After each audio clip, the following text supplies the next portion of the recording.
Pagi Bu, ada yang bisa saya bantu? Selamat pagi Bu, saya mau periksa dengan dokter Zahra. Tadi saya sudah melakukan pendaftaran secara online. Baik Bu, atas nama siapa Bu? Atas nama Catherine. Baik, ditunggu sebentar ya Bu, nanti saya panggil. Baik, terima kasih.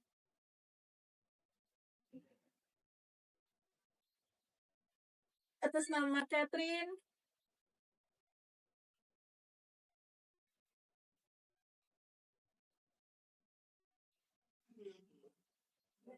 Selamat pagi Bu, Ade, silakan duduk. Selamat pagi, terima kasih dokter.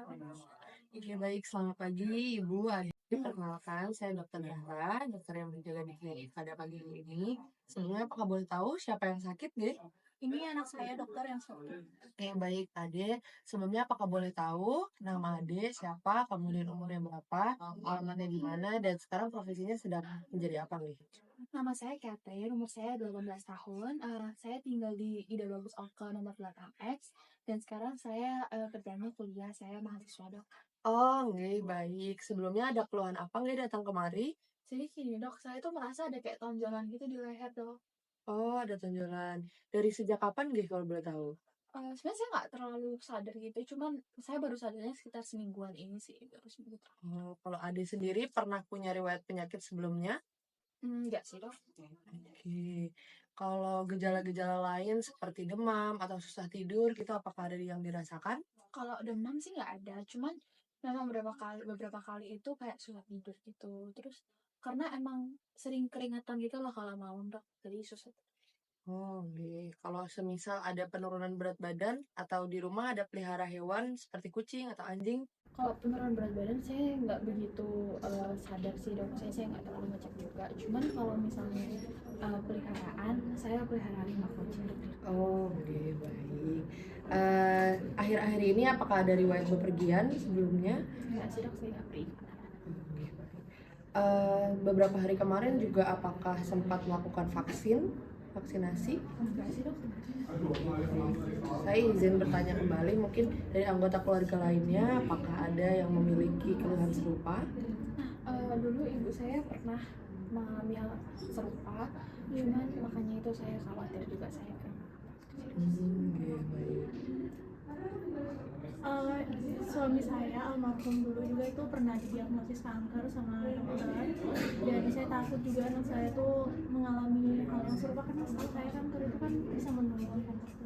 Oke, baik dari saya. Mungkin untuk ibu dan adik bisa tenang terlebih dahulu, tidak perlu terlalu khawatir. Nanti mungkin akan saya lakukan pemeriksaan lebih lanjut. Nanti mungkin akan sedikit saya raba di bagian leher atau benjolan yang mungkin tadi adik keluhkan. Dari adik apakah bersedia?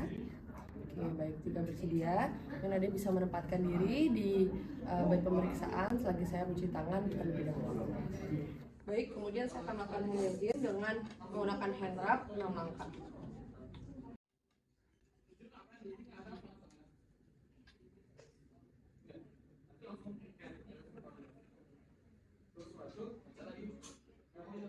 Oke, baik, Ade, untuk pemeriksaan fisiknya akan saya mulai. Ade nanti bisa mengikuti arahan yang akan saya instruksikan. Pertama-tama, nanti saya akan berada di hadapan Ade, nanti Ade bisa dalam posisi duduk. Kemudian mungkin kancing baju bagian atasnya bisa dibuka terlebih dahulu, terakhir juga bisa dibuka sehingga nanti saya bisa melakukan perabaan dengan lebih baik. Pertama-tama saya akan menjelaskan daerah kelenjar getah bening yang terdapat pada leher, yaitu ada bagian suboksipital, kemudian postaurikular, preaurikular, submandibular, kemudian submental, dilanjut dengan perabaan di sekitar daerah jugular vein, kemudian sternocleidomastoid, kemudian juga bisa lanjut ke bagian postcervical, kemudian ke supraclavikular dan infraclavikular. Oke, Ade, di sini saya akan melakukan inspeksi atau melihat terlebih dahulu kondisi dari kelenjar getah bening yang ada di leher Ade. Dan saya akan melihat apakah ada perubahan warna, pembengkakan, atau ada ulkus di leher Ade. Baik, di sini ditemukan adanya perubahan warna atau kemerahan, kemudian ada pembengkakan namun tidak terdapat ulkus. Oke, baik Ade, di sini saya akan melanjutkan pemeriksaan. Mungkin saya mohon izin untuk sedikit menekan di daerah kelenjar getah bening di leher Ade. Mungkin nanti apabila ada yang ditekan, bisa diinformasikan kepada saya. Oke, baik. Di sini saya akan melakukan palpasi di daerah kelenjar getah bening pada leher pasien, mulai dari bagian occipital sampai ke bagian supraclavicular. Di sini saya juga akan memastikan untuk jumlah, kemudian ukuran, konsistensi, mobilitas, dan juga nyeri tekan yang dirasakan pada pasien.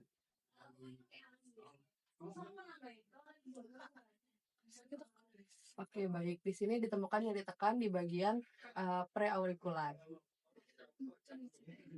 Oke, baik. Di sini ditemukan adanya nyeri tekan di bagian submandibular.